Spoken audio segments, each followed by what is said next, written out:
Good evening, everyone. My name is Mazezoke. This is Mazezoke's Friday Hangouts. Today, we will be looking at, as the topic says, Goodluck Jonathan Ebele, the former president of the Federal Republic, who was in Guinea-Bissau, came out to tell Nigerians that the coup in Guinea-Bissau was fake. The coup in Guinea-Bissau was fake. Now, as usual, because this is Friday Hangout where we look at serious issues with a dose of, fun and a dose of comic. Therefore, we will start with our usual signature tune. ABC Nigeria, Nigeria from top to bottom, top to bottom, top to bottom, top to bottom. This one I say, don't stumble. I'm doing water. Everything is not funny. They don't play with fun. I play. My neighbor press fall. Everything fall, Yakata. Everything is falling. Now you can no longer travel without looking side, front, back. Before them terrorists kidnap you, whether they kidnap you at Christian genocide or they kidnap you as someone who just came back from the abroad and they want to make money off you, which is something that is concerning for many of us in southern Nigeria. We will be sharing some information. You know, I am someone who loves southern Nigeria to death, especially the southeast. But the way it is this time around, we on our own, forget any propaganda anybody's going to tell you. We on our own, we are doing some things that is incredible. There is this man. I hope you all can hear me loud and clear. I can see, I can see my feedback. My feedback is I can see my feedback. My feedback is excellent. My microphone is yeah. Let me see. Yeah, my microphone is excellent. So, guys, you know, like what I was saying to us, in southern Nigeria, you can see sometimes that some of these things that happen really breaks one's heart. I know the thing that happened in Edo State. How can it be that someone would come into his own house only to be kidnapped in his own house? How? How does that happen? Not by foreigners, but by those he would consider neighbors. You drive all the way from America, you come to your hometown in the southeast and only be kidnapped by those that spoke your language, by those that know you. It's really sad. But before we get into that in this Friday Hangout today, let us quickly get into the fake coup that happened in Guinea-Bissau.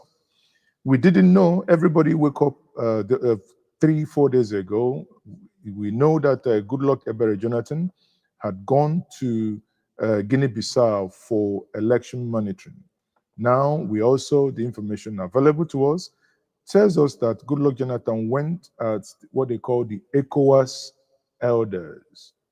They went in to observe the election that was done, but only to see that it appears that the main guy, the president, the current Guinea-Bissau president, was losing the election. He did the unthinkable. You know, I to be honest with you, I didn't see that coming. Here is Goodluck Ebele Jonathan interview that he granted. Credit to Symphony that brought this interview. But listening to this interview just made me think, what is the problem with leaders in Africa? That leaders in Africa can't actually do the right thing. That this guy seeing that it appears that the opposition is winning the election, then he does the unthinkable. Let's listen to Goodluck Ebere Jonathan here. Blow our mind. And monitoring these elections. Thank you so much. Since I left office, I've always been scared talking to the media. But in this particular case, I decided to speak to the media. First and foremost, to thank Nigerians for the show of empathy, the encouragement, because while we were in Bissau and this so-called coup happened, the information we got was that the whole country was agitated, young and old, irrespective of religious divides or political divides. And I sincerely appreciate Nigerians. And I want them to hear directly from my mouth to appreciate their concern. And secondly, to thank my president, President Tinubu, and the Ivorian president, President Ouattara. At this point here, let me make this clear. Nigerian government failed Goodluck Jonathan. This fact must be said. Goodluck Jonathan was caught on the fake coup, or the so-called coup. If Nigeria was indeed the giant of Africa, Nigeria should have known that her former president was in this country on an official mission. Our Air Force should have, the moment we heard that, should have been hovering around the country in question. If they ever tried anything, Guinea-Bissau is a country of, I think, about 2-point-something million. So it's nothing. It's less than most states in Nigeria. Anambra is about 5 million. So I can't even get one state that you can compare Guinea-Bissau with, right? So we should have shown our power, our might, that when Goodluck Jonathan was in harm's way, we should have called him to order. Nigeria has the capacity within a couple of hours, if not minutes, to bring down whoever is holding him. But hey, he had to take the intervention of Ouattara in Ivory Coast to extract Goodluck out of Guinea-Bissau. Goodluck Jonathan is a man of peace. He speaks well. He doesn't want to get people agitated. But I'm telling you this night that what happened, Goodluck doesn't want to say everything that happened to him. That's why he was speaking tongue-in-cheek. Oh, I want to thank my president, Tinubu, and I want to thank Guinea-Bissau for sending presidential jets to get me out. What was Nigeria doing? What was Nigeria doing that Nigeria cannot get Goodluck Jonathan out of harm's way? But hey, hear from the horse's mouth once more. And I want them to hear directly from my mouth to appreciate their concern. And secondly, of course, I appreciate concern. I don't know, many people didn't know what was happening behind the scene. People were concerned, as in anything. People were really concerned, right? To thank my president, President Tinubu, and the Ivorian president, President Ouattara. Now he's thanking Tinubu, who did not send jets to come and get him out. And he's also thanking Ivorian president. This statement that Goodluck made now is nothing but a political statement. He doesn't want to ruffle feathers in Abuja. Both presidents were to send aircraft to lift us. Both presidents were to send. Both presidents were to a country of 2.5 million. Okay. But somehow, Côte d'Ivoire is closer to Guinea-Bissau, and there's always some relationship between Francophone countries and the Lusophones among the find solution. They were able to penetrate their system to get landing permit first before Nigeria could do that. So the Ivorian aircraft was already on their way to pick us. So when we learned about the Nigerian aircraft about leaving, we asked them not to bother. That is why, if you see the picture, I was brought by an Ivorian aircraft. So we thank the two presidents, President Ouattara, President Tinubu, and indeed thank Nigerians, young and old, for that. And specifically, Good luck, Jonathan. At this moment, I want to speak without equivocation. Today, I want to declare without equivocation. I want to equivocate. Whatever equivocating, we are equivocating. But let me leave my equivocation. Good luck, Ebere Jonathan. Continue. I'm going not to speak because this is Friday Hangout. what happened in Guinea-Bissau, I wouldn't call it a coup. You see, at this point, he's now telling us, by the way, the panic, there was no need for that panic because what happened was a RNG coup. I mean, Africa, no, they fell handle. Now we have coup. Now we have a RNG coup. I hope the one that happened somewhere a couple of weeks ago that made those people change their army generals, I hope that one was not a RNG coup as well. You get it? It was not a coup. It was not a coup. If you, maybe some people describe it as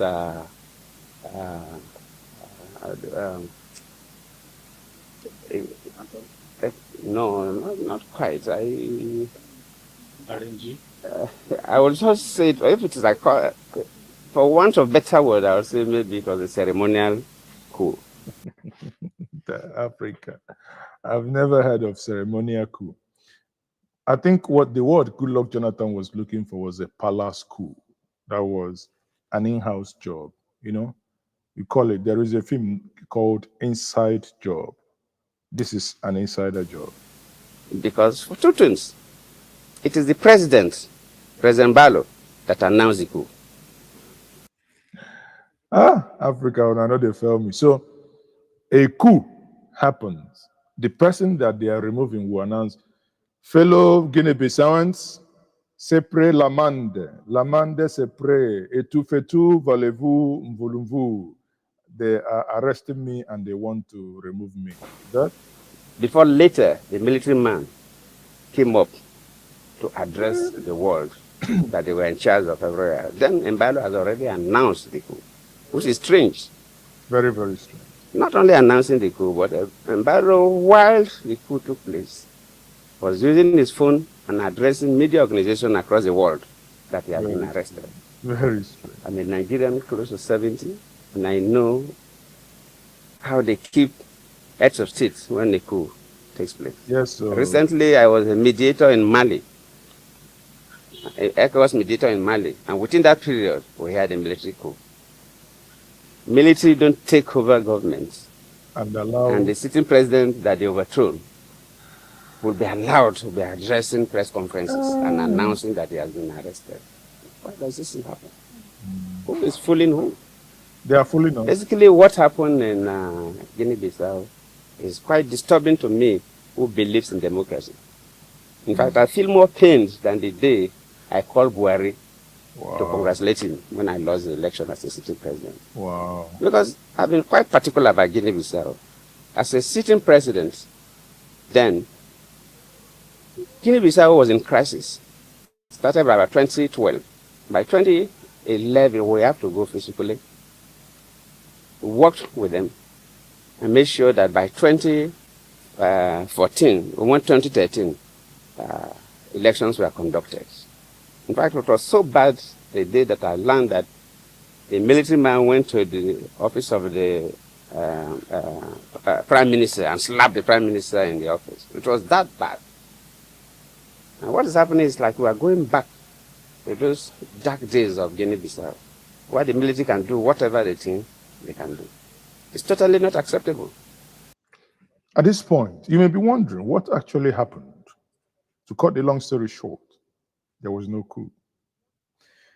According to what Goodluck Ebere Jonathan will say next, it appears they came to observe the election held, result collated, but suddenly, along the way, they wanted to do a river state in Guinea-Bissau.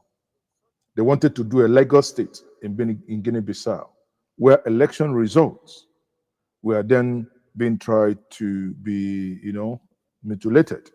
But in this case, Guinea-Bissau had more sense than River State. They didn't do the mutilations. But the man, the owner of River State in Guinea-Bissau, so that you understand the gist, the owner of River State in Guinea-Bissau made some calls and told the military, yeah, my friend, what are you doing there? What are you guys? So you guys come and do the coup. If you do the coup, I'm going to announce myself and I'll tell the world that you are taking over from me. You're talking, are you a fool? Are you a fool? No, I'm not a fool. So sorry, okay, since you're not a fool, you're a gentleman. I'm going to tell them. If I tell them you're going to take over from me, then I'll do like this. If I do like this, then don't let Goodluck Jonathan go so that he can. That is what happened. You get the gist. So the owner of River State in Guinea-Bissau planned the coup and asked them to do what they did. Now, Goodluck Jonathan is telling the world and telling everybody, you and I, you watching me now, that the results of the election must be announced. It must not be reverstated. Neither must it be legosed in terms of mutilations. So these results in Guinea-Bissau must not be reverstated and must not be legosed. So that is where we are now. You get the point now? The elections were done peacefully. We're in the field. I was a part of the West African Elders Forum. Normally, we are not co-observers, so we didn't deploy observation teams across, but we observed within Bissau, the capital, and the neighboring settlements. But during the meeting of all heads of observation missions, and they gave accounts of all the observers gave their account. Nobody gave something different. The elections were peaceful. Counting of results at the polling units peacefully done. The conduct of the electoral officials, the security, the party agents, the voters. It was a good election, and one expected the results to be announced. Then while they were collating the results, then they are finished collating results. Results for presidential election are collated at different levels. That's right. The 9 regions, results were ready. So they were collating them at the capital. And when they were almost through, and we're all waiting for the result to be announced, then Mbello announced that that's a coup. That they have taken over, they have arrested him. But from all indications, nobody arrested him. My conviction is that, and my charge to ECOWAS and AU is that they must announce that result. They have the results because AU and ECOWAS officials were at all the regions when the results were collated. They cannot change those results. They should tally all those results and announce. They cannot force the military out, but they must announce, let the world know who won that election. Let the world know who won that election. And they owe the world that responsibility. Similar thing happened in Cote d'Ivoire when I was the chair of the Authority of Heads of State and Government of ECOWAS. When in 2010 we had elections in Cote d'Ivoire, Gbagbo was the sitting president. At the first round, Gbagbo got 40-something% of the votes. Ouattara got 30-something% of the votes. And their law, you must get 50% of the votes plus 1 at least. Democracy is about majority. You must get a simple majority to be the president. So they have to go for a second round. And when they went for the second round, all those other candidates that lost now supported Ouattara. And Ouattara now got more votes than Gbagbo. And Gbagbo said he was not going. That he won the election. How can somebody who had something now come and defeat him? But that is a law. Then all the observers, international communities say Ouattara won the election. Then we ECOWAS said, well, you're our colleague, but you have to go. If the observers, everybody say, Ouattara won the election, Ouattara must be sworn in as the president of Cote d'Ivoire. I stood my ground as the chair of the authority of heads of state and government of ECOWAS, and Ouattara was running. So, the leadership of ECOWAS, luckily, Madabio was a former military man himself, so he should be courageous. The leadership of AU, they must be courageous. They must announce who won that election. I'm not saying they should mobilize soldiers to go and fight, no need to shed blood, but we must know. Because the results are there. They have the results. The AU, ECOWAS, they have the results. So we cannot be playing pranks. Nobody should call others fools. There's no way they remove a military coup. Military coup at the time they want to announce the result. How? And the president, the person who announced the coup. It doesn't happen anywhere. Africa. Well, people are too young, so they didn't know what used to happen in Nigeria. We're a country that witnessed a series of coups before. So it doesn't happen. I think Goodluck Jonathan should speak more. What do you think? He should speak more. I like the insight that he gave, and basically dissuaded this coup nonsense and trap, because there was an election, and somebody won that election.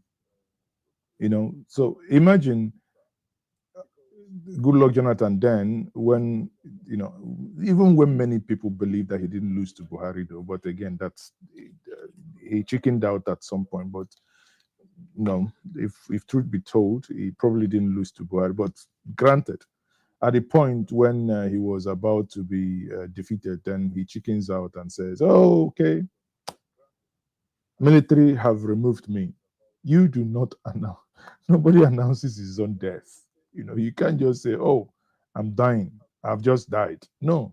When the military come, they won't tell you that they are coming. You are not the one to announce that they've removed you. So it's as simple as that. Now, again, this is my Friday hangout. As usual, for a long time, I haven't done my Friday hangout because I've been bringing us on Fridays, especially in the last couple of weeks, issues concerning the Middle Belt. But today I said, let me do the Friday hangout. Our usual signature tune in Nigeria from top to bottom. When Buhari was saying that, we didn't know that security was going to bring. ABC, Nigeria from top to bottom. So Nigeria from top to bottom. Here we are. We are going to do everything to ensure that we didn't go from top to bottom. Now, many of you know that Mazi Nnamdi Kanu was sentenced to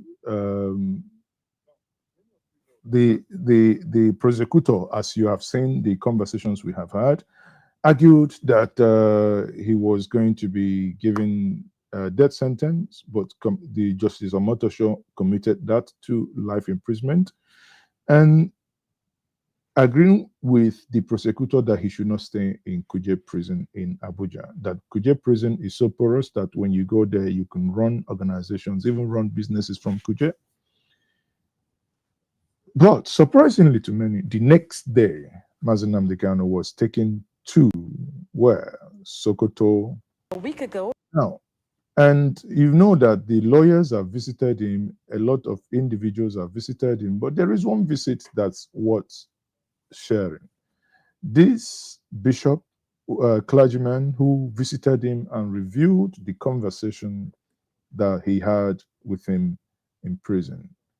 Credit AIT, African Independent Television. Of Nnamdi Kanu's physical and mental state when he arrived at the Sokoto Custodial Center where he's been kept. Personality is type, I can say that it's rare. Because in the midst of that, he's living like a man who is living above the situation he's into. Though he made mention of his heart condition. I don't know how he's being taken care of in the prison. But in all, I think he's not depressed as I thought. Because we went to comfort and encourage him so that he can remain strong, and then also share one or two things from the gospel with him so that we can also pray together, which we did. So I think if you ask me, he was even advising and encouraging us, telling me to tell the Biafran youths, the Igbo youths to calm down, and that they shouldn't take any law in their hands, that they should all be in the right frame of mind. that they shouldn't go to start destroying things, that the cause of the law is taking effect. He believed that the judgment was full of injustice, that the appeal court would certainly correct it. He showed me some irregularities in the charges in comparison to the sentences. Some of the things he was sentenced for were the things that happened while he was in DSS custody. So he was asking me, how could I have done these things in the custody of DSS? From him, I discovered that about 3 to 4 unknown gunmen in the East. One of them, according to him, is those imported from outside to destabilize the East so they can tag him with it. Number 2 is one he called economic unknown gunmen, those who are making money from the situation, just leveraging on that to sap people. And the other one, the other guy in Finland, whom he said he wrote a letter with his hand to him to let him know that he's not supporting what he's doing. Now, outside his health condition where he talked to you about, did he express fear or concern about his ability to pursue his appeal, looking at the distance from Abuja and his legal team? Those were actually main areas of his concern. Apart from that, he was very composed in the prison, but he was raising concern because he was right there talking to the either Controller General or one of the directors of prison that came to us. Because as we were talking, people were there, some prison warders were there to monitor what we were saying. The bishop were not discussing. Warders. Yes, but I think the Controller General came in along the line to let us know that our time has elapsed. I came in about 3 times, and I had him raising an issue that he's supposed to be in Abuja tomorrow to reconcile his record with the high courts before they proceed in filing in the appeal court, without which appeal court cannot hear his case on foot. And he has only 90 days window to pursue this case. So he was not quite happy that no signal has been given to Sokoto to bring him to Abuja on 28th to do that and return back. I also heard when he was requesting to talk to his lawyer over an issue that the lawyer was raising about misunderstanding about some things he wrote in, he gave him to file for him. He's feeling bad about not being able to speak to his lawyers, but I remember very well that he sacked his lawyers. No, he didn't sack his lawyers. But it was everywhere. No, he didn't sack his lawyers. So what did he do? He decided to defend himself in this case and employed the lawyers as consultants to advise him. That was what he told you? Yes. Okay. So they were still working. Even right while I was there, one of the lawyers came in with me, Dr. Barsakeliti, and I landed Jimako, and Maxwell came a day before I came, and things like that. So the lawyers were still working with him, but they work as consultants with him. When he saw the way the tragedy of the case, he felt, let me defend myself in this one. Because he was saying that the court has no jurisdiction to try him. He raised about 3 points in that. I'm not a lawyer. He said that there was a rendition from Kenya that is abridging already an existing international law, that there will have been a formal process of bringing him down from Kenya. That was not done. He was kidnapped. But that kidnapping alone, that the case had been messed up. He also said that the law upon which he was tried in terrorism was a repealed law. In 2013 or so, it was repealed. That the law is no more in existence. So that alone has spoiled the case. And then he also mentioned that the crimes he committed, according to them, he committed them in London. And that case should be tried in London, not in Nigeria. And again, that nobody will have been a terrorist talking. Like something like churches who pray, die, die, die, die. If they say die, die, die, and people die, would they say that they are the ones who kill them? If you don't catch anybody in the act with a gun shooting, you also raise an alarm that are people who carry gun around that have not been arrested. I don't want to go into those ones now. If you say he was supposed to be tried in London, he was brought back to Nigeria and he was tried in the competent court. That's the point. It was that the court, being competent, has no jurisdiction over the matter. Because of this point he raised. That's why he challenged the jurisdiction. He put a motion for challenging the jurisdiction of the court. And according to him, the court did not pay attention to that motion at all. That according to the court someone who is on trial, do you think it's right for that person to exhibit some certain behaviors while in court? That is also an issue. From another lawyer who was there, he behaved rudely. But the lawyer said that he understands why he was behaving rudely. There was not given room to tender his final written address, which is a right of every defendant, that the court refused him tendering that. And that is a kind of incriminating him. But that's the only way he can put a defense to every allegation that was levied against him in that place. By telling the judge, God No, punish he you? said, because when he said that was when the judge denied him that final written address. He now knew that this is an injustice. It is not normal with the law court. Are you in support of Kanu? I know in support of what he did in the courts, but I also know he's a human being who can overreact. Even Jesus one day became angry and pulled the cane. Are you supporting him for everything from the beginning to where he is right now? I did not support some of his actions, but I support his agitation. Because Nigeria is collapsing. You and I know that. And not only Kanu, from Sokoto Street, I discovered that even outside in the street of Sokoto, Fulanese, some of them, good ones among them, who are rational enough, are in support of But do you realize that he actually called for people to be killed? I don't follow his broadcasts. I am so busy to know whether he said that or not. But I'm telling you, people's feeling. That day he was condemned, or rather sentenced, in the whole of Biafran land, in the whole of Igbo land. I am a bishop, I'm around. It looks like people, somebody, like, it's like a dead, somebody died. But people were jubilating. We saw all the videos and pictures on Not social in Igbo media. land. It's like the day. In the southeast. No, if I see anybody jubilation, it's political jubilation. I am telling you as a bishop, we are close to the people. It's like somebody died in Igbo land. It's like the hope of the Igbos buried. That is how average young man in Igbo land felt that day. Okay. Fact is that the days the sentence was made, even if the anchor would not agree, there was palpable disillusionment across the southeast on that day. Obviously, there are people who also were indifferent. There are people who thought otherwise. Now, the reason why I brought this is that I wouldn't want to play a video, but there is a video.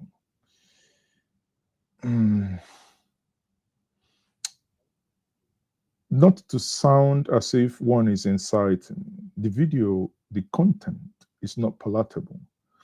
And this is on a on a TikTok where certain individuals were saying and threatening Ndibo, especially those in the diaspora, that if they come home, they are going to do harms to them. I say, please, no matter how angry that you are, this case is in the court. There is absolutely nothing that you can do to avoid two things. Whatever you do now, you're going to dig more. You're going to dig more. That's going to be difficult to come out. Two things in here. The judicial process that has already started is gone almost halfway. The other day, I spoke to one of the legal team, former legal team lead, who said he has written whatever he wants to say on the matter. Is in the public space that he doesn't want to, because he's been threatened, that he doesn't want to say again. I reached out to his current legal team, and to come and have a discussion around what next. That hasn't really, of course, I understand one or two things hasn't really happened. But one thing you have to know is that, like I said, two things. The legal team are going through the legal process. The exit here are those you hate. Sometimes some of us don't really think deep. You may hate your political class, but no political class in any region in Nigeria behaves and have better approaches than yours. You may want to kill off all your political class, yet the same people you want beheaded, the same people you want killed, are the ones that hold the key for political negotiations. Engage your brain. Yesterday, Dr. Chris Mwabezengige, the former governor of Anambra State, escaped death by a whisker. And it pains me that in the name of what would anybody want to ambush Dr. Chris Ngige? You want to kill him. But again, sadly, about one or two individuals, somebody was making a video and that person was shot. He died. Why? What are you afraid of? If you're so a macho man, right? And that individual now is the person that was making the video. The other person who had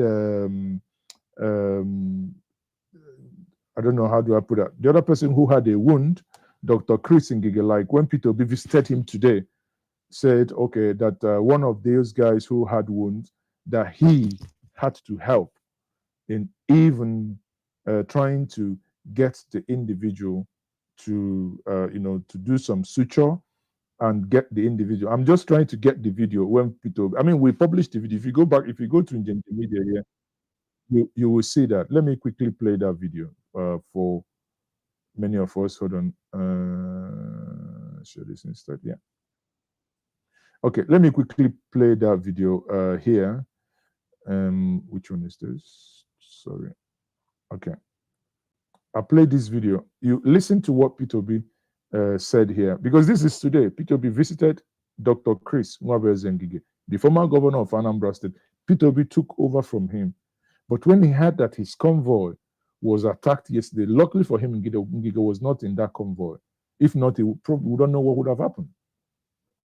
Thank God that whatever happened or whatever transpired, he's safe and his security people are safe. But he was just telling me how he had to, because doctors are on strike, they carried the man that was shot, and had to do, because he was a medical doctor, he had to participate in carrying out an operation that's saving him by 1 a.m.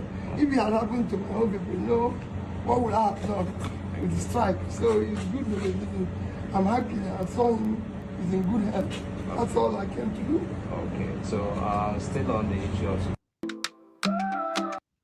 So you can see that reason why I'm bringing this is that when I listen to that audio or that conversation on TikTok, that we have, even in all this thing happening, you have a set of individuals threatening their brothers, their sisters, their kith and kin, that if they come home, evil is going to befall them for this Christmas.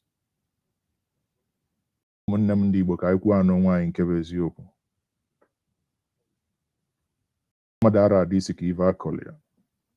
Madara adisiki iva kolia. Ayama mbakwano, ayama mbalo ndo of ogoli oso na ni. Kehana kolia. There are legal processes in place, and there are political processes that some of your leaders are already engaging in. And you want every other person to run. For how long shall Ndibo run? Is the havoc of the last 4 years not enough? What manner of nonsense is this? In case we have forgotten, let us go back to memory lane. Let me play this. I think Charles Obu shared this thing today, and let me play it back. In case we have forgotten, that there was a time, Nanibo, even those areas that this thing happened till today, till tomorrow morning, they are still crying. Let's not go back to this place.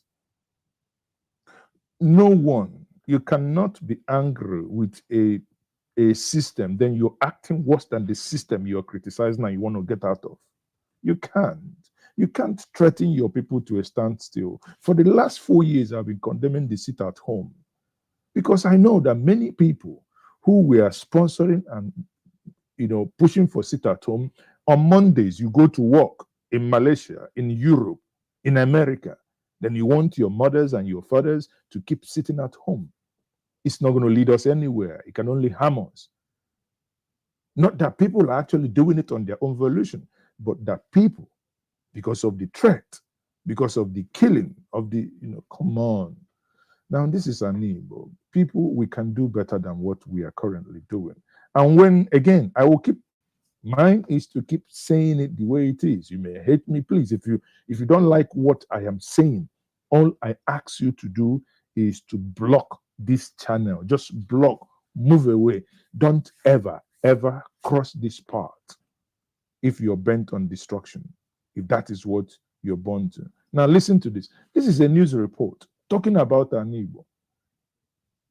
Do we want to reduce an Igbo to northwest or northeast? If we say Boko Haram has done this, do we need to do the same thing Boko Haram did in the northwest? Do we need to in northeast? Do we need to do it in your own father's house? Isn't that insanity? They say the town, though small, has turned to burial ground by those they claim to be members of the proscribed IPOB and Eastern Security Network. For more than 4 years, and still counting, the local government has been plagued with the worst form of terrorism involving wanton bad bloodbath, massacre of innocent citizens, of innocent people including aged men and women, children, pregnant mothers, all perpetrated by criminal elements identifying themselves as members of IPOB, ESN, and the loss of over 5,000 lives. And the IEDs that are buried in locations need experts, bomb experts, to come and help us with, deactivating them. Now, this was an event that was held in January this year. This man said something. Let me explain. He said the IED that is buried in this place, in Osumohu, in Lilu, last 2 weeks, I told us, my friend's sister got almost killed in Osumohu last 2 weeks. Thursday, last 2 weeks. She was using her small motorcycle. She was riding on her small motorcycle. Suddenly, she ran into this IED buried on an expressway. She saw that sudden matched brake, but unlucky for her, the front tire had already touched the IED. She fell inside the gutter and the thing exploded. She was lucky because she fell inside the gutter. The ditch protected her. The motorcycle was still movable. When she woke up, the people around the vicinity, no one agreed to let her in. No one. All they said that the only thing that will make her to be alive. I'm not talking about Zamfara. I'm not talking about Sokoto. I'm not talking about 2,000 years ago. I'm not talking about 5 years ago. I'm talking about 2 weeks ago in Anambra State, in Osumohu. And all they asked him how to do is pick up your stuff, drive back towards our meet, and don't stop.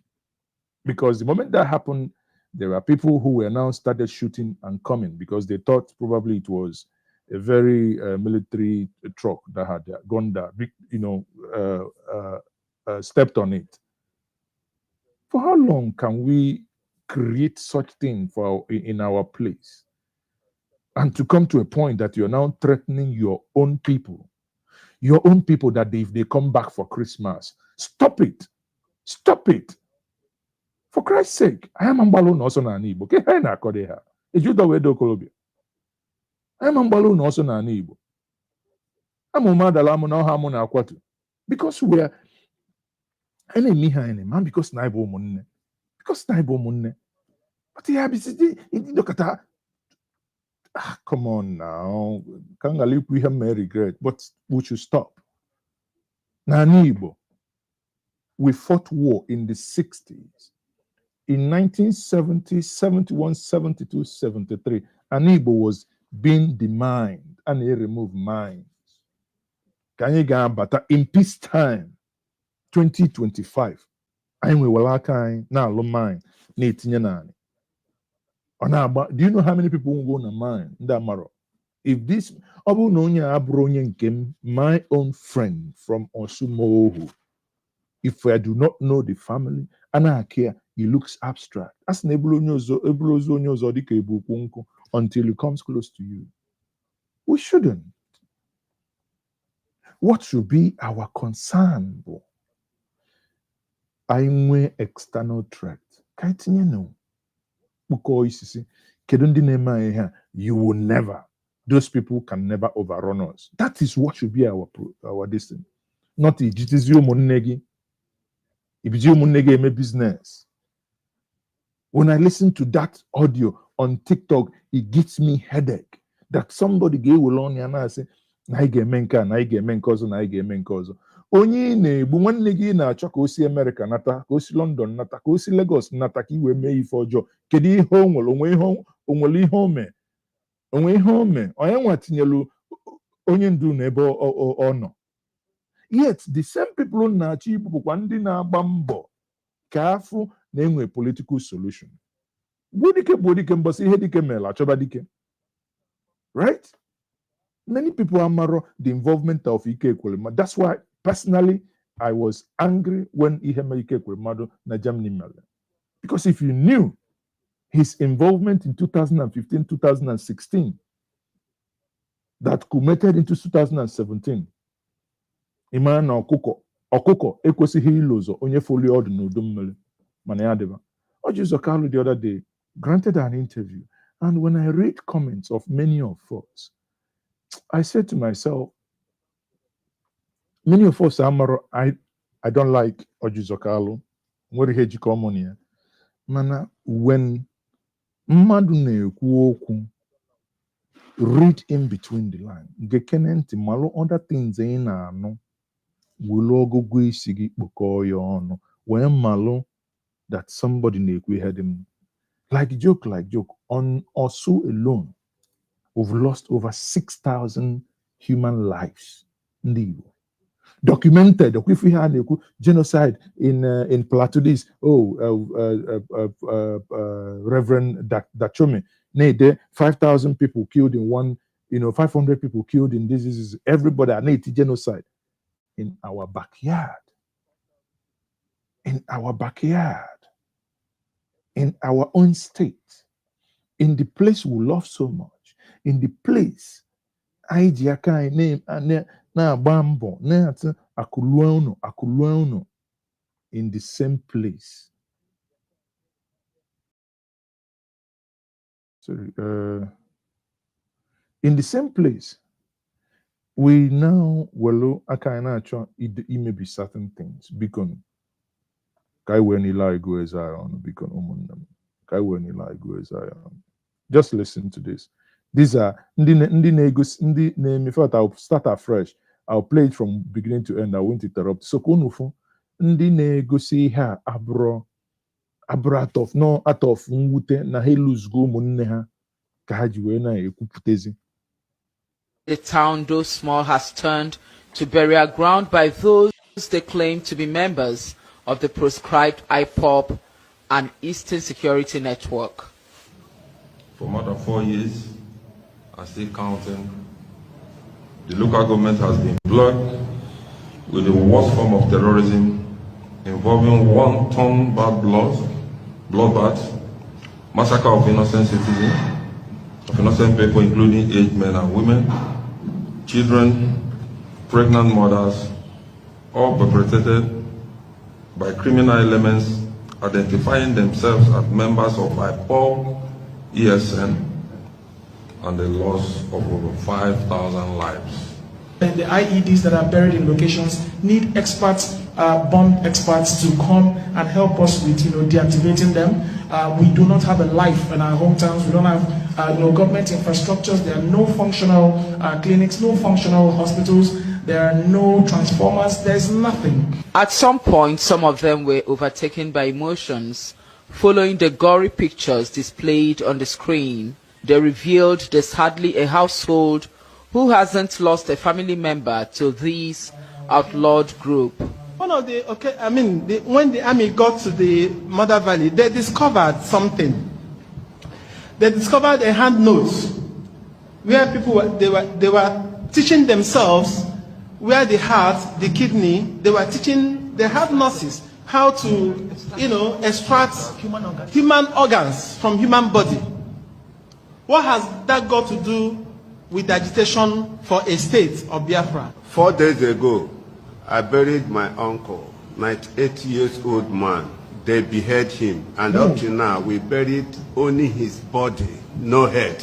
They called on security agencies and the Imo State government not to ignore their plea for intervention into the invasion of their land by those they are alleged to be members of IPOP and ESN, Ivy Kanu. Now, if you're watching this, it's not to spite anyone, but it's to tell us that if Nigerians are saying that there is insecurity in our neighbor, I would have thought that what should preoccupy and detain our attention is how we should come together with the forces of the state to ensure that our homeland is protected. Not that individuals are killed on the mere nonsensical notion, oh, Abu Sabo, therefore, he's dead, he should die. Why are you behaving more senseless than the Nigerian state you accuse of the things you accuse them of?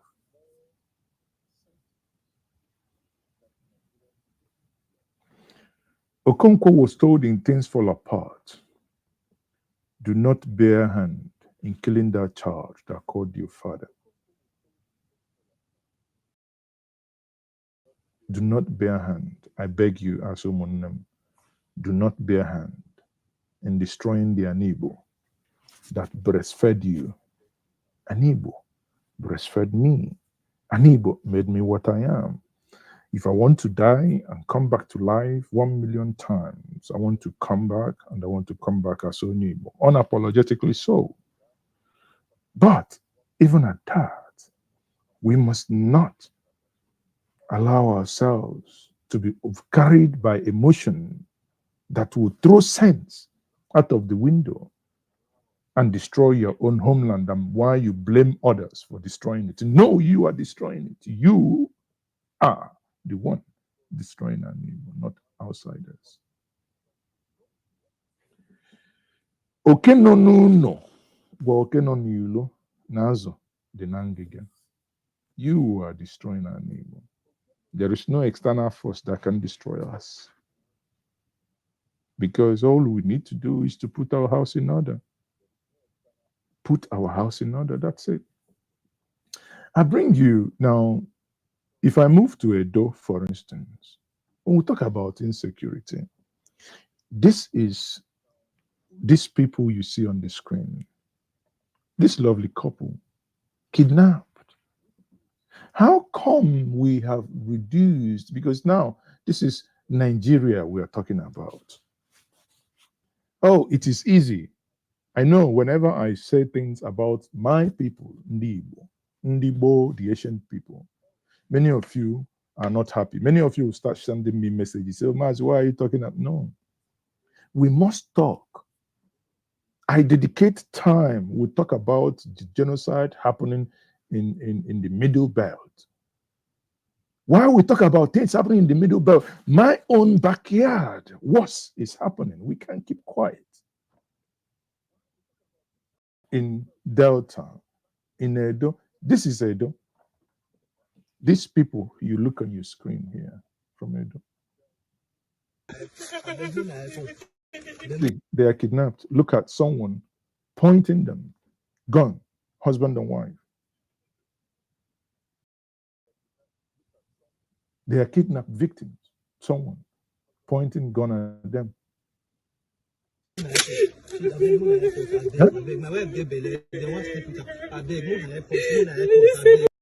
Is he watching the man they talk? My wife get belle. Una won't sleep with her. My wife is pregnant. Tell me, I don't know how we violate ourselves, people. I don't know how. I mean, shit. How can a man is begging for the dear wife? What's his crime? Being a Nigerian. And all these things happen, all these things are happening. And some people in the southeast are telling their people that have been suffering in cold in another man's land, the only time that they come home to spend the dollars and euros and pounds that they've worked for, give the elderly men, do medical mission, spend money and ignite life and bring life in their various villages this December. And someone who calls himself Onyibo is threatening them that if you come home, harm will befall you. Ometakwa wolisi abulu. Ometakwolo wolisi abulu. Ometal wolisi abulu. That's the same way. Late Senator Dr. Ifeanyi, I mean, Ifeanyi was just basically crying over the phone. By trying to help out. Just fabricate a lie. Oh, he brought the jet. Ifeanyi was the jet since I'm not Uncle Nobogu was a private jet.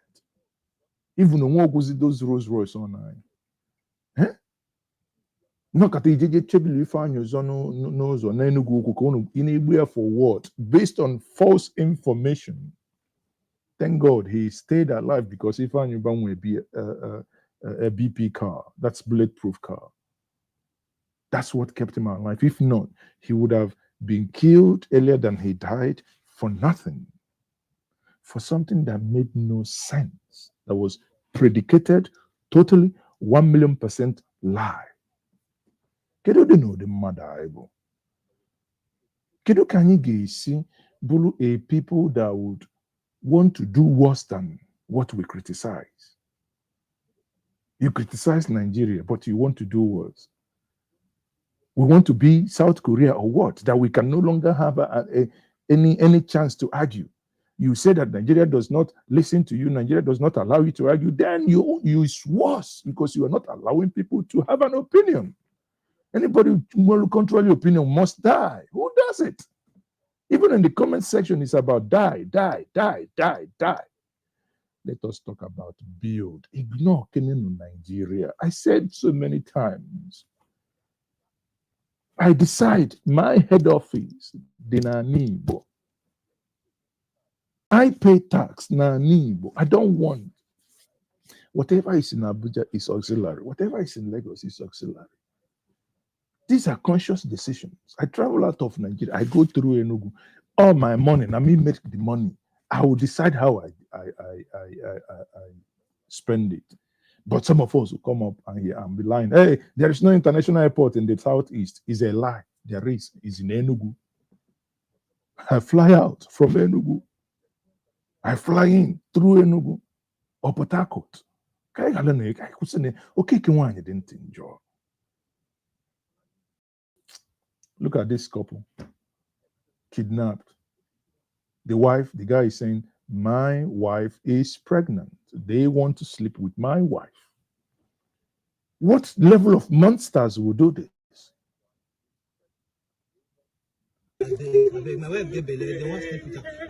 My wife, they won't sleep with her. I mean, that alone will break you if you're a man.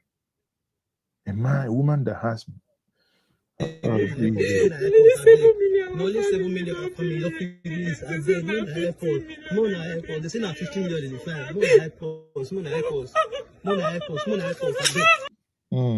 Sorry. Nah, I don't. Jeez, this is a violation. This is. So they had to make a flyer begging people, please, Nigerians, we need your help. Requested amount. Mr. and Mrs. Segiru were Mr. and Mrs. Segiru were kidnapped at their own residence on the 22nd of November 2025. Contact has been made and they made their request. Donation, please drop account. Donations here, Access Bank, Ibrahim Masood, OPE 816-742-1907. 50 million demand. Now, I think Harrison Bamishun had to speak on it. Let's listen to what Harrison had to say. Good evening. My name is Harrison Kwamnishu. I just returned from Kwara State, and I was on the plane when I got a call that two couples, a man and the wife, were kidnapped last night at Aviele in Auchi, Edo State. I was in Eboma, I think about last week, where we had a encounter with these kidnappers. They had just one gun. Thank you, DPO Auchi, DPO Eboma. God bless you so much. DPO Eboma, God bless you so much. This is it. We were in Ekboma till almost 2 a.m., 3 a.m. in the night, in the earlier morning. And we pursued these guys from Ekboma. We pursued them in the night. This is the video where we were going for that operation. And they ran to our village. 5 of them, they had just one gun. Just one gun. It was supposed to be their last day on earth. We were so close to them. And they crossed, they moved to our village. I told my driver, let's go. Me and my driver alone, we drove because of the bad road. There was no road. We have to drive that bad road at 2 a.m., 3 a.m. in the early morning. We moved to our village. And when we got there, I was making calls to see how we can get these guys that earlier morning. When I got to our village, these guys, this 3 vigilante, they're my witness. They came in from all the way from Awuchi to meet me up in our village, I think around 5 a.m. At that point, this were the location. They were somewhere in the bush with the ransom money they collected from Ekboma. These guys had just only one gun, 5 of them. This time around, they used cow. They own cow in Ekboma. They have a cow. So in fact, let me just tell you. Now, the people that showed them the routes, the people that showed them the way are herdsmen. Now, if they come to a community, the herdsman in the community is the one who work with them to show them the way. That's why they can move from inside the forest to your place. And if all those forests that are going to, you must see cow traces. Either the cow feces, the smells and everything. So this herdsman knows all your terrain. They know all your thick forests. They know everywhere. The areas they don't have network, they know it. Because those forests they don't have network, they move out to where they have network and make calls, and then they move in again to where they don't have network. They move back to where they don't have network, and they hide there. So that night at Avele, that morning at Avele, those guys camped there.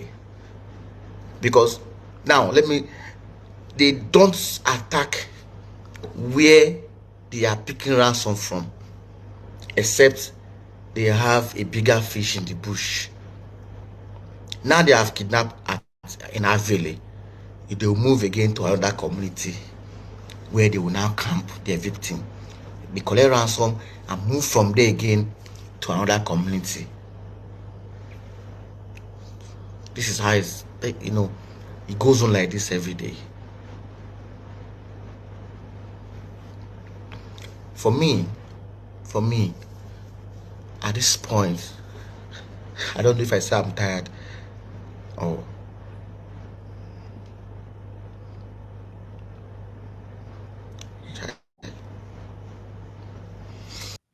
Well, so from all indications, I do not think that those people I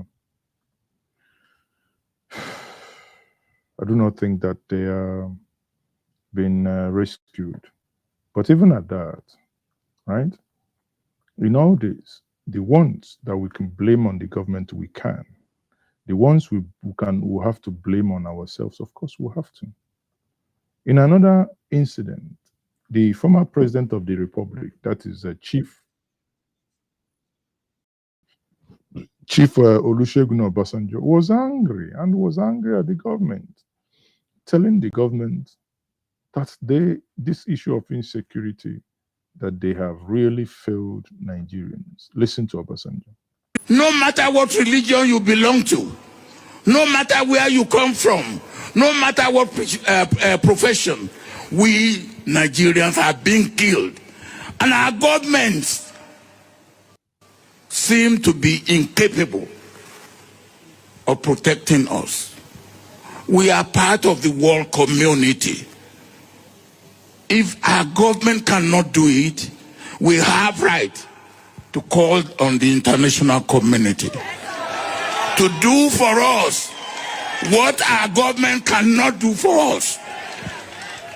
And for anybody to say because those who are being killed belong to this region, belong to this religion, belong to this tribe, and then others too are being killed, cannot be an acceptable excuse.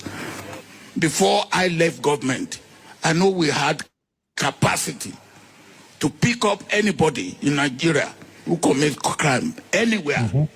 The capacity that we didn't have then is after we have identified and located such a criminal, we have no capacity to be able to pick him up without moving on land or by air. Now we have capacity. With drones. You can flip them up. You can take them out. Why are we not doing that? Why are we apologizing? Why are we negotiating? Drone. Just use drone. Do you know, sometimes you feel like whether government, those who are in government are a bunch of imbeciles. Sorry, forgive my French. But sometimes that's the way you feel. Drones. Use drones. Use drones.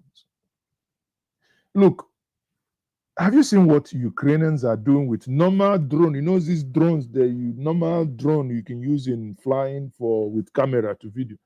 How Ukraine is using drone to deal with Russians. You use drone, see there this include coordinate and sometimes use some attach bomb to it. If these guys, okay, let me tell you people, government, if you're daft, I'll tell you. If these guys have these children, have these people there, use drone at night, drop gas bomb, it comes there, everybody that breathes it, all of them will sleep. Pregnant woman or child or kidnapper, everybody will sleep. That will knock them off for a couple of hours. Let the ground troop move in, arrest everybody. In the morning, when they wake up, the moment you have taken up their distance. Now the kidnapped ones will say, see the person will kidnap us. So you don't need further profiling. Collect everyone, kidnapper, kidnapped. When they wake up, now them go take their mouth talk. No need to ask anybody, are you a kidnapper? Did you? No. When everybody wake up, who kidnapped you? Who slapped you? Who pushed you? That's the only 3 questions you have. You get the answers. And some are telling, they are in this valley. This valley, nobody can penetrate there. I say, you do not the grace.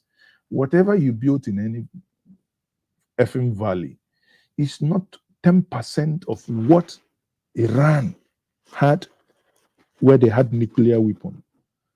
Bunker busting bomb. Whoop, whoop. That's it. Finito. Nobody hears about the story. Surgical, swift, and quick. Instead of you to do akuluono, to bring wealth, contribute money, No, you contribute money to go and put IED. You must be daft. Sorry, you must be daft. You know, it gets me worked up. You must be daft. Oh, this person, hey, these ones are coming to kidnap us. No, now you, they kidnap yourself. The day, I keep saying it, in the Southeast, the day those you accuse become our problem, we can solve it. T.Y. Danjuma says is the political will. It's the political will now because everybody knows it. And I also believe that even the security agents, they have courts.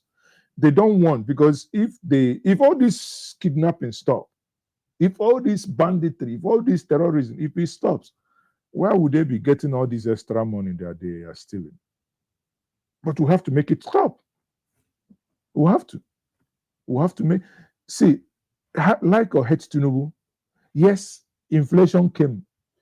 Our currency was devalued. But the way he removed petroleum subsidy, do you hear again, oh, petroleum subsidy, this person took 15 billion, we were supposed to import oil, blah, blah, blah. Gone. Listen, give a general, you are the chief of army staff, Oga, 2 months. If you do not wipe these people, I'll remove you. I'll bring your junior. What are you talking? Give people marching order. What do you need? You need guns, you need ammunition, we'll provide it for you.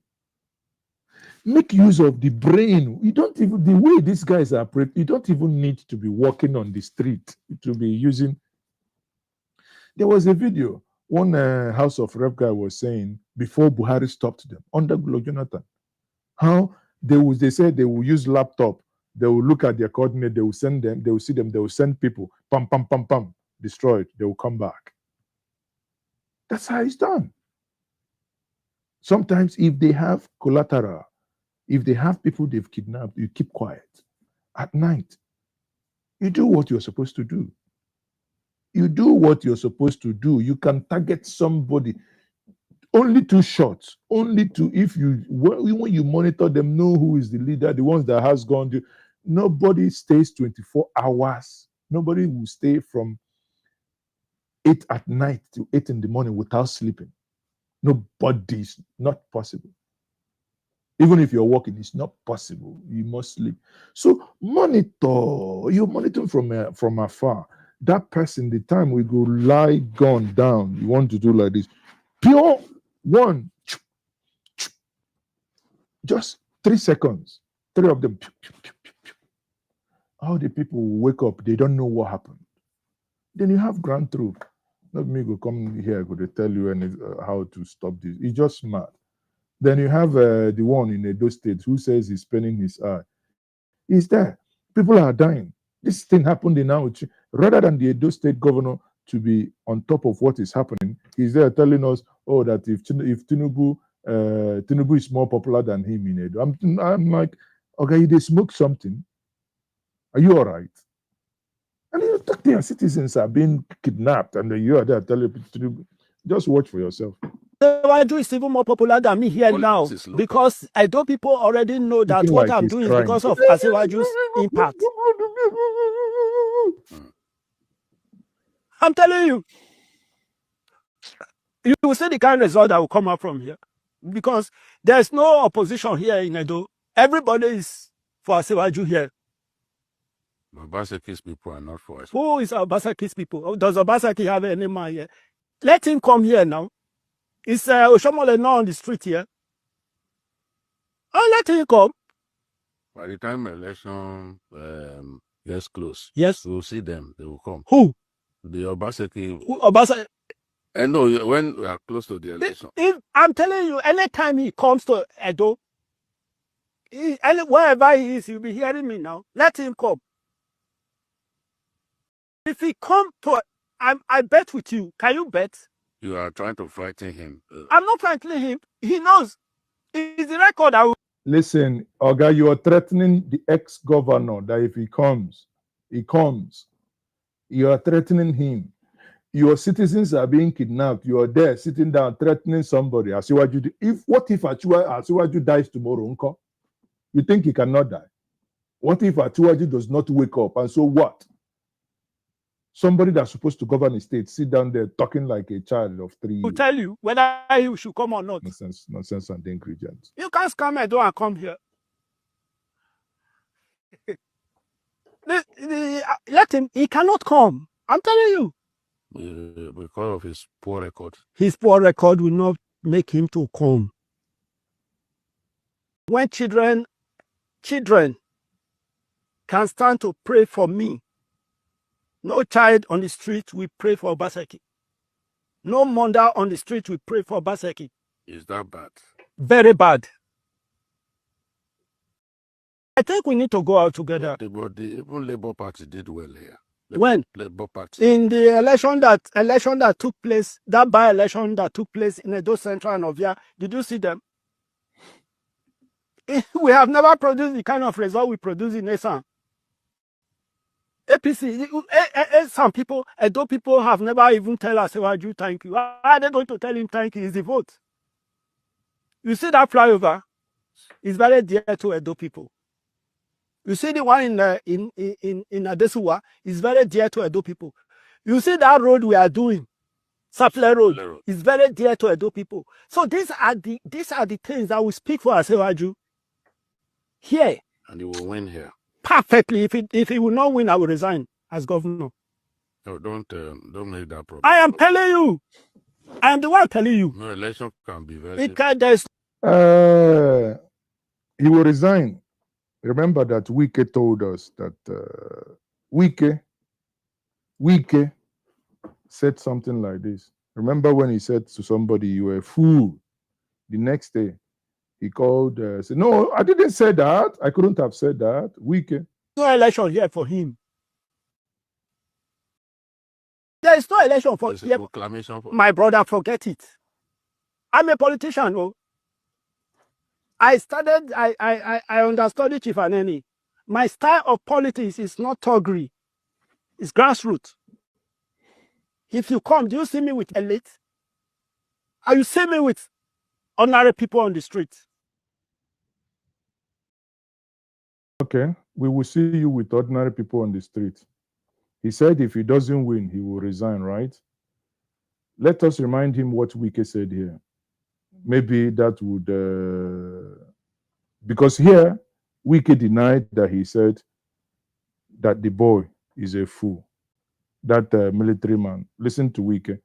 You saw the video everybody saw saying you are a fool.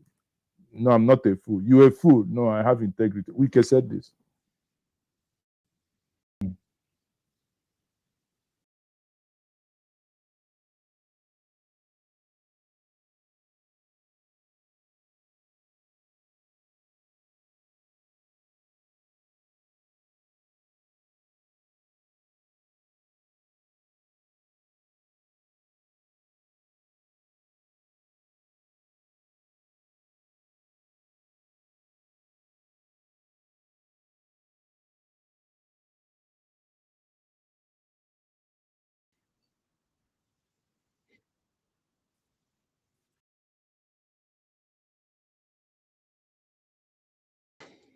I didn't say military fool. I couldn't have said that.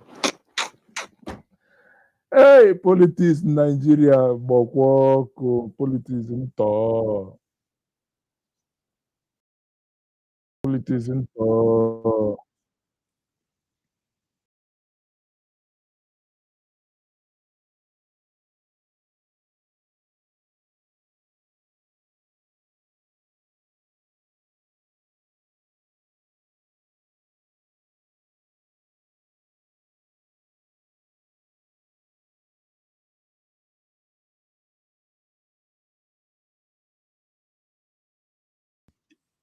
It's not true. Okay, so why I played this video is to be on record that if by any chance, oh, no sound. Oh, sorry. If by any chance Asiwaju loses Edo, so that, oh, he said no voice. Hold on. Let me bring that again. If by any chance Asiwaju loses Edo, right? I'm not saying he will, but let's try this again. Let's play that week's audio again. Sorry. Since you said there was no audio, let's try it again. When I go, allow that. My conscience will not allow me. If I'm enforcing rules, order to other people, then I'll begin to say, this man, don't go there because he was former this, he was former that. Nobody does that. So those who are writing, who are talking junks, go and find out what really happened. Some people say, I said the boy here is fool. And what I meant was this. You cannot be carrying out an illegal order. That's what I meant. I didn't say military is fool. I couldn't have said that. I couldn't have said that. I know the role of the military. The role they have been playing in this country. What they have passed through in fighting insurgents and terrorists. There's nobody. And I've always given my support to security agencies. As I came as FCT minister, go and see their security minister. Okay. Go and see what I provided. So that you know the things he said, that he's in case if he denies it, if you have anything to say, you can click the link and join me. So let's continue, people. Now, still on this. The thing that we are complaining about has gotten to a point that even palm wine tappers are kidnapped. How can black people, black man to black man, to a point that, do you know what it means to kidnap? I mean, some of you want us to stop drinking palm wine because that's the only thing we drink. Palm wine. I'm missing Udi. Maybe I need to go to Udi on Monday. Oh, Udi with the Jibo and antelope. Anyway, let me get serious.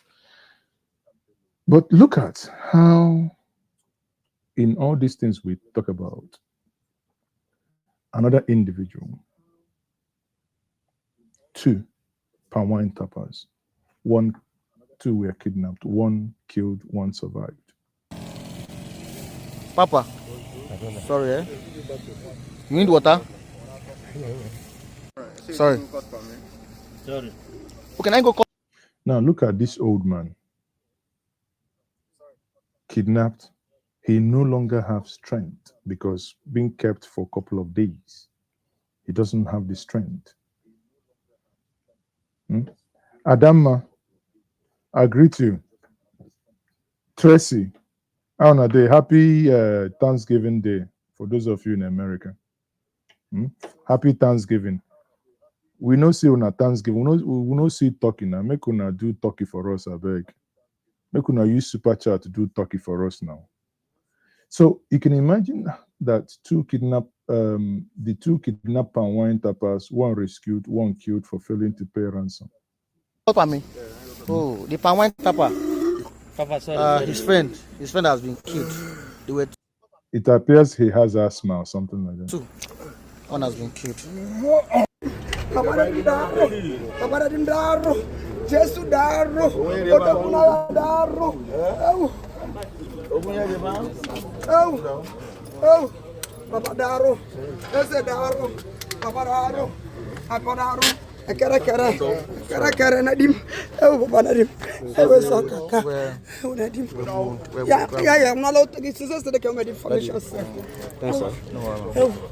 Oh, my brother. Oh, what was that on here? Oh, yeah, fold, let's go. Frog.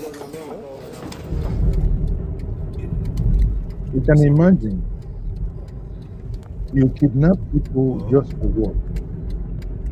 Because you want to make money? Bear in mind, those of you who are in the Senate yesterday, kidnapping is now kidnapping, terrorism, and treason. Let's continue. And if I see private citizens are the ones working to execute people kidnapped, private citizens, not government. Where is government? Where is government in Delta State? Where is government in the South? Where is government in the West? Everybody needs to question ourselves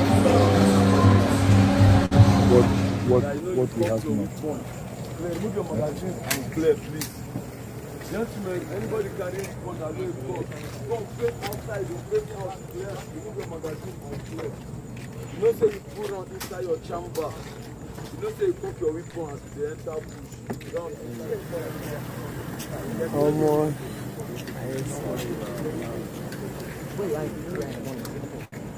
Hey.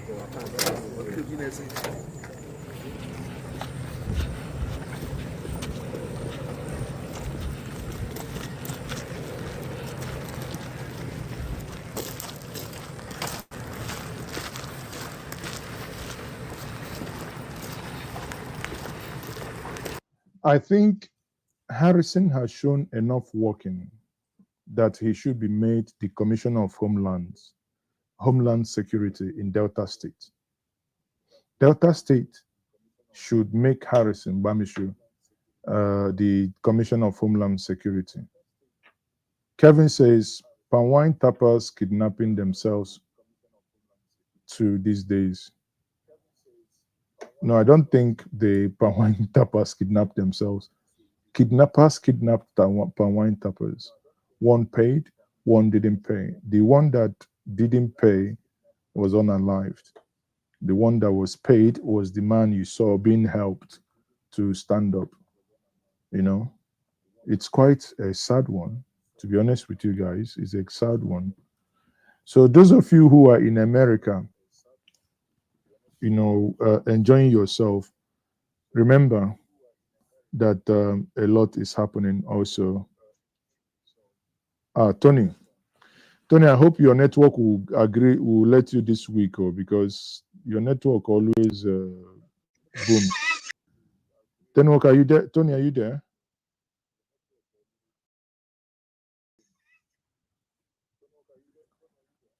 Tony, are you?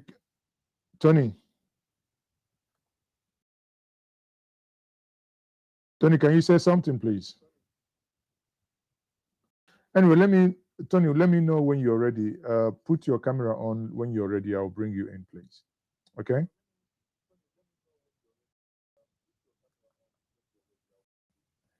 Tony, when you're ready. So many of you who are on the who are on the live stream, if you want to join, okay, Tony, okay, I see you're ready. Hey, Mazi, how are you?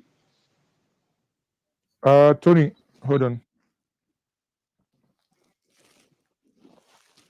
Yeah, go ahead. I can hear you. Hold on. Good evening. Good evening. How are you, Mazi? I can hear you, my brother. Yeah, thank you for your program. We listen to you. It's sad, what is happening in our country. Every day, it's all sad news.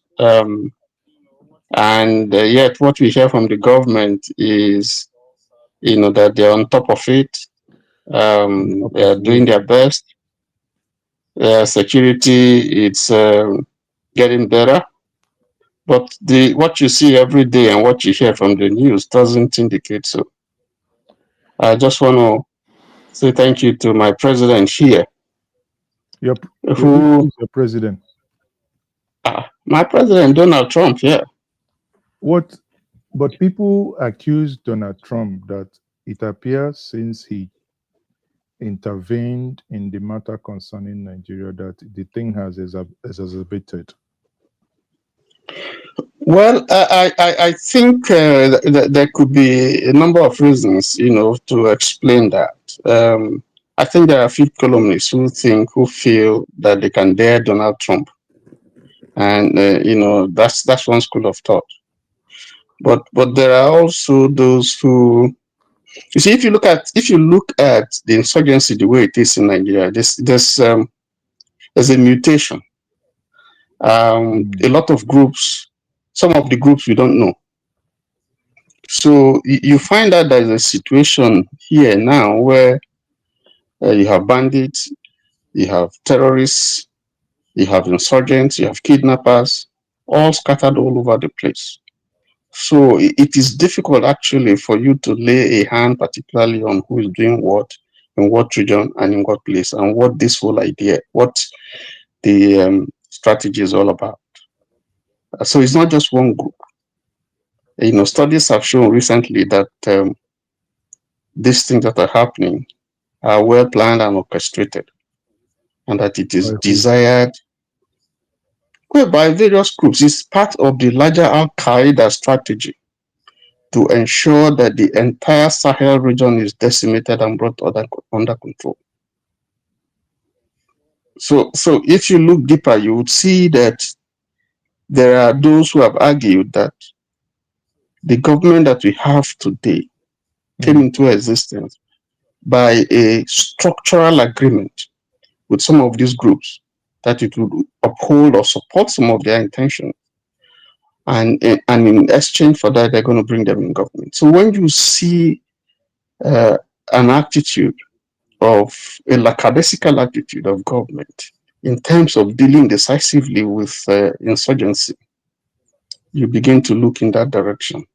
That the underpinning reason is because there is a grand design and agreement which are properly structured. You scratch my back, I scratch your back. So the reason why I said thank God for Donald Trump. So what you see, the seeming action by the government is just for me a cosmetic approach, because it is not desired to solve any problem. In the long run, you will see it's not going to translate to nothing, just because of the pressure that someone from outside is bringing to bear on the country. That's why you see this thing. Because if you look at the pronouncement of some of those people, oh, don't bomb them because the forest is bulletproof, so there's no need for us to bomb them. Or let us negotiate with them. That's the best approach. Yeah, but those that make those arguments are actually, they are private individuals, aren't they? No, you have had the defense minister say your defense minister is in government. You have had the spokesperson for the president, Barry Nanuga, also say things.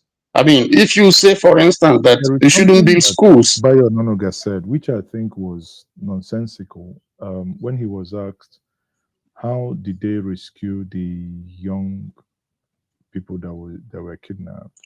It wasn't nonsensical. It wasn't nonsensical. He just said that they use automobile and they just say call and they call and then they just release them. No. You're talking to people who are. You're talking to people who are not sensible, who are not educated. But on a serious note, what happened was the government knew the kidnappers. Fine. They reached out to their leader through his mother. And the mother spoke to the son. What came to mind when I heard this story is that the Bible says no one cometh to the Father except through the Son.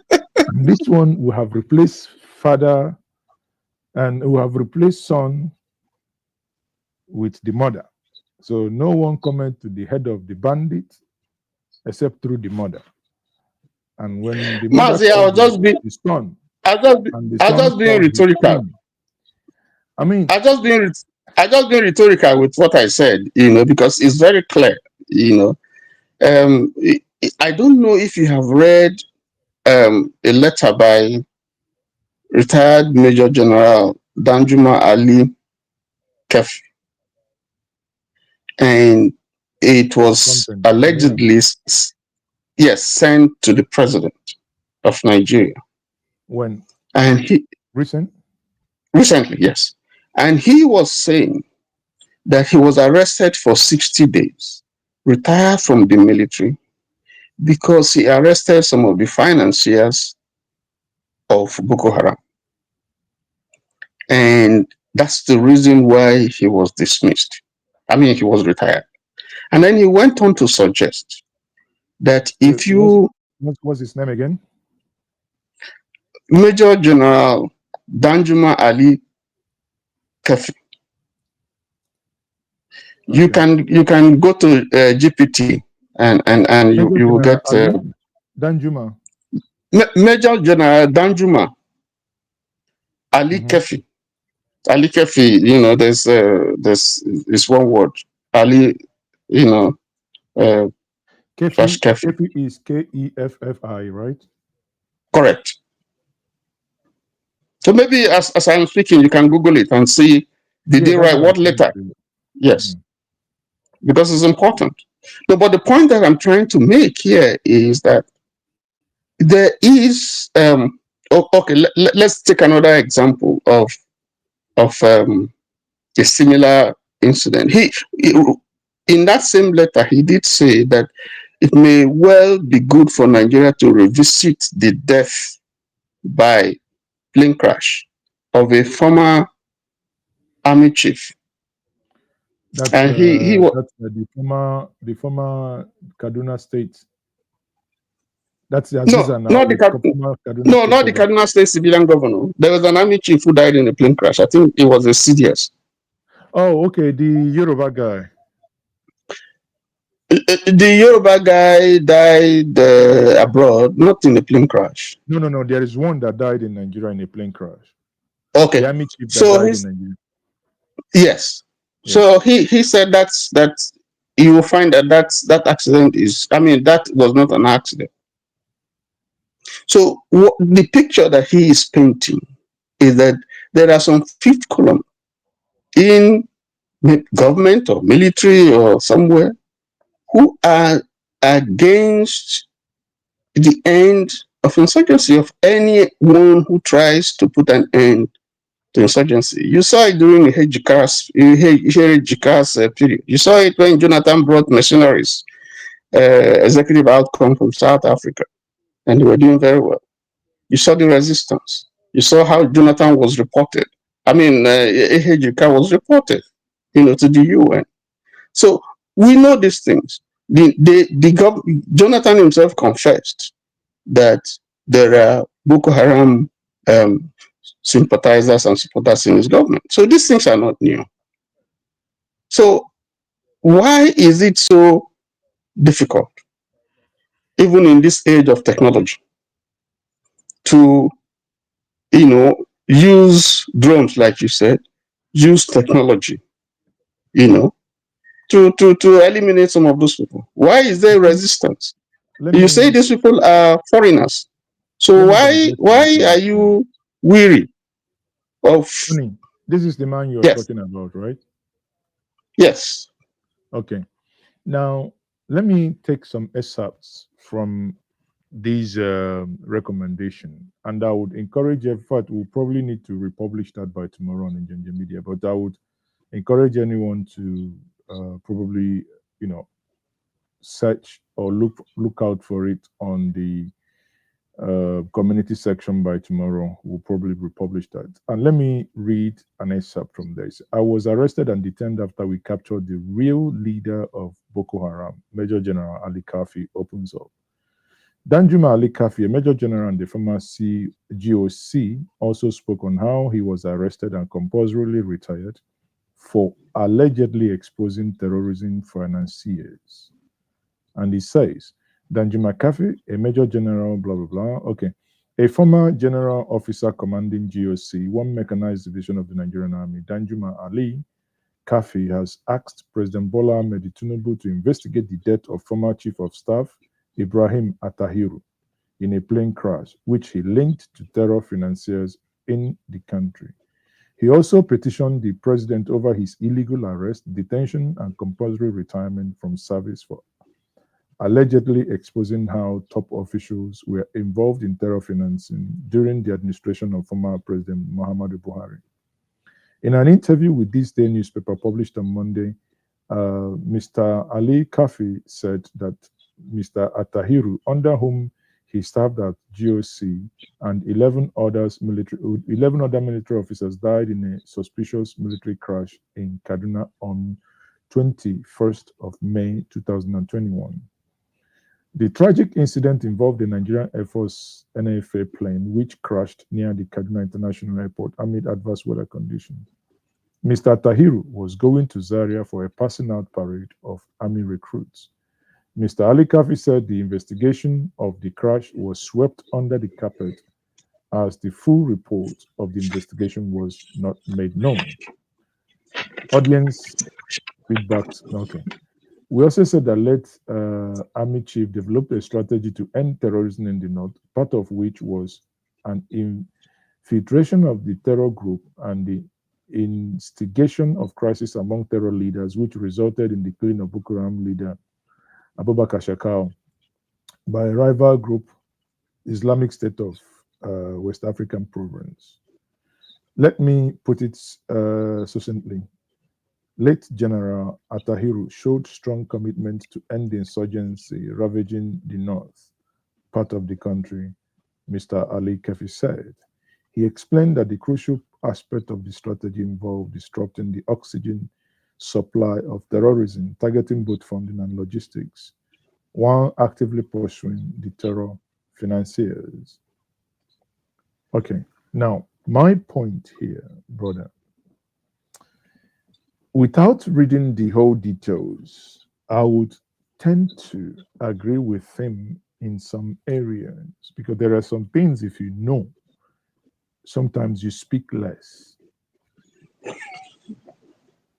There are, sometimes you may want to come online and make for life, you just keep quiet because you don't want to talk the one that tomorrow morning you will not be awake.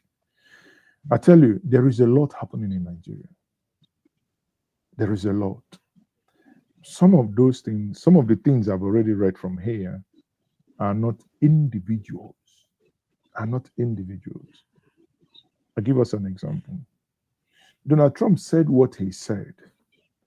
Hours later, days later, a nation responded.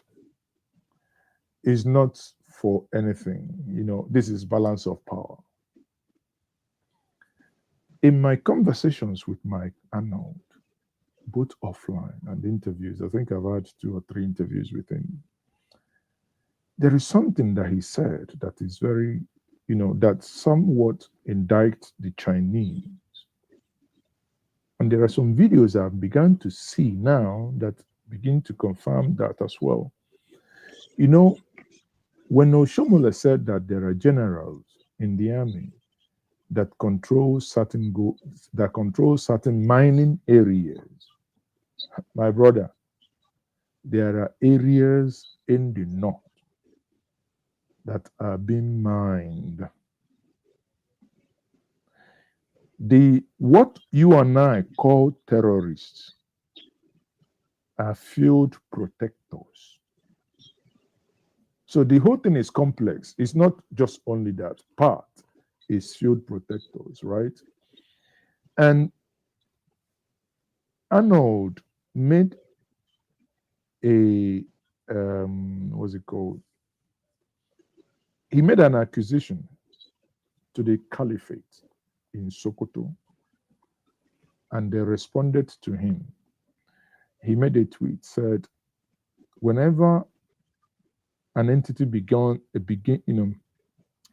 to deny certain things, then you need to begin to dig deeper. That's the much I can say. But from what I've said so far, if you line it up, plot graphs, you will see heavy individuals. Recall that there was this APC woman, I think from Taraba or Adamawa, that had an interview when Tinubu won the election, I think. Either when Tinubu won the election or before the election.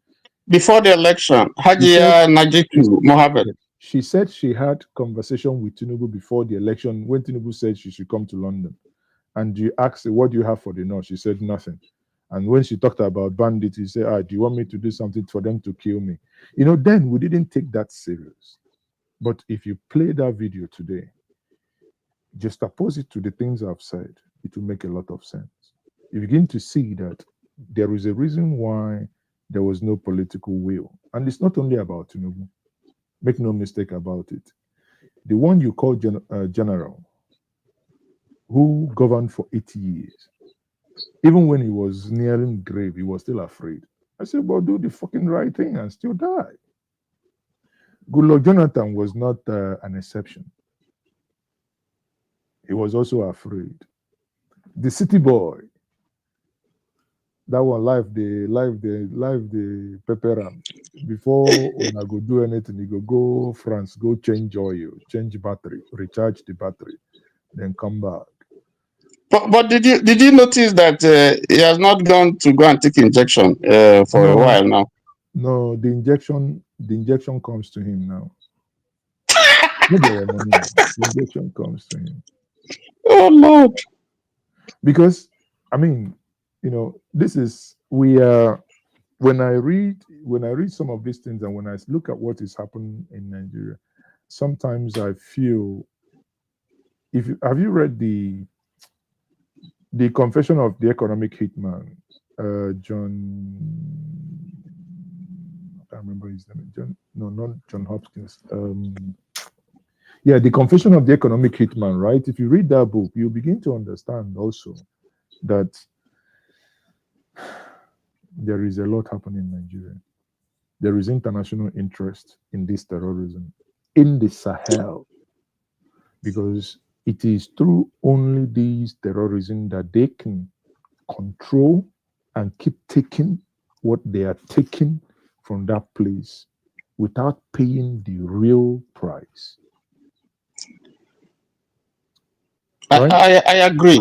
I agree, particularly So when you look at. It's not just one. It's not like, okay, in the southeast, guys, let's stop what we are doing. Even in the southeast, there are some areas in Imo State now. The crisis there will never probably stop again, because it's come into some dynamics that is unbelievable. Yeah, that is why I said that it has mutated, because there's economic interest, there's political interest, there is also, if you like, Islamization, and there's also land hunger. They're all intertwined. And then there's also political influence, geopolitics. Because if you look at the Gulf of Guinea, that is the only place where America doesn't have a dominant influence. If you look at, the Gulf of Hormuz, America has, troops stationed around there. You look at the Straits of Gibraltar, look at the Suez Canal, you look at the Gulf of Aden, you look at the Panama Canal or the Gulf of Panama. They go Gulf.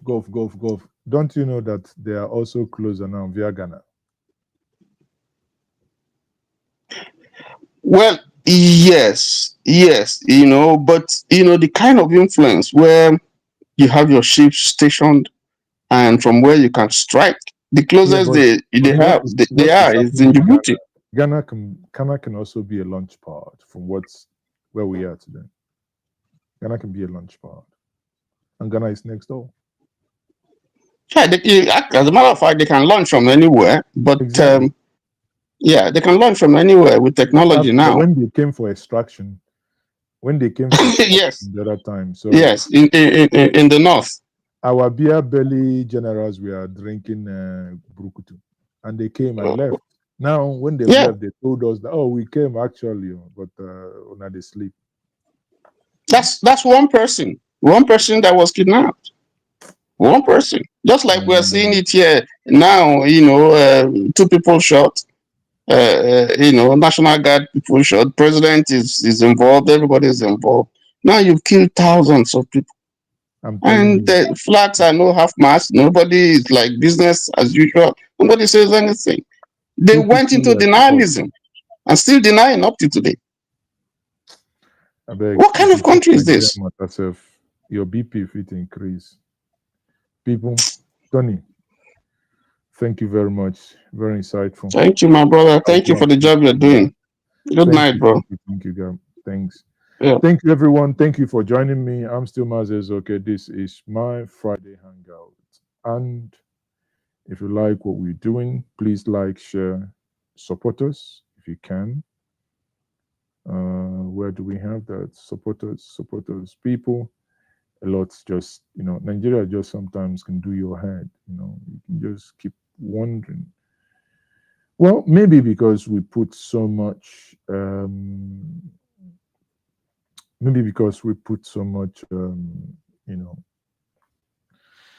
interest as to what happened there. But I will conclude with the following. Please, I beg us, those of you who are among those who are threatening Ndibo not to come for Christmas or else harm will befall them. I will say to you in Igbo, wepu aka enwe n'ofe tupu ọghọọ aka mmadụ. A stitch in tongue saves 9. Be wise. I said to us in the middle of my conversation when I mentioned it earlier, and I said, like Okonkwo was told in Things Fall Apart, written by late Professor Chinua Lumogo Achebe, said to Okonkwo, do not bear hand in killing that child, Ikemefuna, that called you father. Do not bear hand in killing him. And I say to you as Onyebo, do not bear hand in destroying an Igbo, the place of your ancestor, the place where you ought to be proud of, the place where you should concentrate on bringing in your Akuluono. As we say in Igbo, Akuluono, Amalonye Balean. On this note, I thank you very much for joining me on this late hour. It is now 8 minutes to 1. Let's go for night video. Thank you very much, everyone. Thank you for joining me. Like, share, subscribe. You can still do super chats, super stickers, and support us for getting you the best that we can. Next, you will be watching the next videos that I will drop personally is my trip to Abia State. Not yet published. My trip to Abia State. The things I saw in Abia, the things the things Alex Oti is doing in Abia State. Subscribe, put your notification on. It's going to be dropping very soon. I was in Aba. I was in Ariaria Market. I was in Oma here. And, they took me around what they are doing in this state. Another trip that is coming your way is my investigative journalism, how to take a ride from Abuja Airport to town and save yourself 30,000 naira free. How to take a ride from Abuja Airport to town and save yourself 30,000 naira that Uber, taxi, Bolt would have charged you. I will show you how you do that free. That's my underworld report. And also the review of the Abuja Airport. They tell you, oh, you come, you scan your passport, you go, you do it. Don't worry. I had my secret camera on. I captured what no one wanted to see. Good night, everyone. I am still Mazi. It's okay. Bye from this side of the world. La la la la la la la.